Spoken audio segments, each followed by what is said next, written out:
the second part of the consecration of Holy Muroon. After the solemn procession, the Catholicos places the vessel containing the prepared oil upon the holy altar and covers it with a veil. The altar represents Christ himself, and by placing the oil upon it, the Church offers it to God so that it may be sanctified by divine grace. Now begins the second part of the rite. The metropolitans gather reverently around the altar.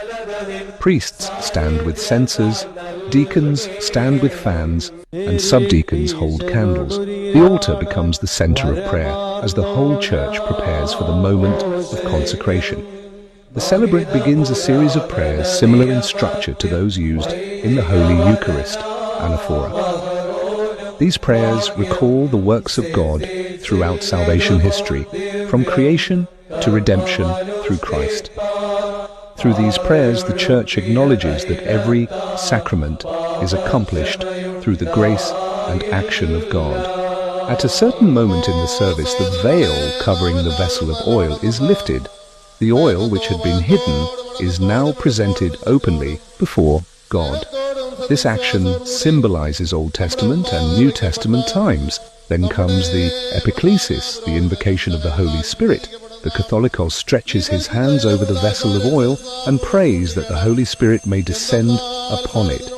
Just as the Spirit descended upon Christ at his baptism, the Church now prays that the Spirit may sanctify this oil.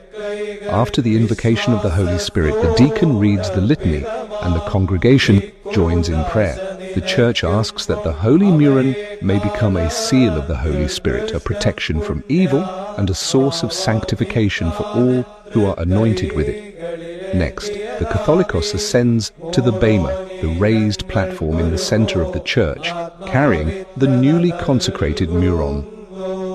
At this point, he offers the solemn prayer known as Haud Malake. During this, he lifts the vessel toward the four directions: east, west, north, and south.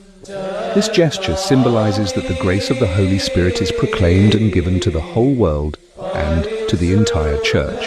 The Catholicos then blesses the faithful with the vessel of Holy Muroon. This blessing affirms that the grace of the Holy Spirit is already present in the faithful who have been baptized and anointed. At the same time, it signifies that this same grace will continue to be imparted to future generations through the sacraments of the Church.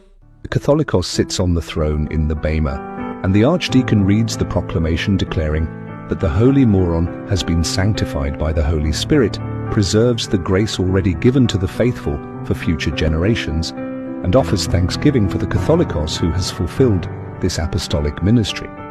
After this, prayers are offered for the faithful of the Church, asking that they may remain steadfast in the grace they have received and live worthy of the Holy Spirit. Finally, the Catholicos and bishops return to the sanctuary and place the vessel of Holy Muroon once again upon the altar. After the consecration, the service may conclude with the celebration of the Holy Qurbana, even though this is not explicitly prescribed in the canon. Through this mystery, the Church reminds us that every Christian is called to bear the fragrance of Christ in the world.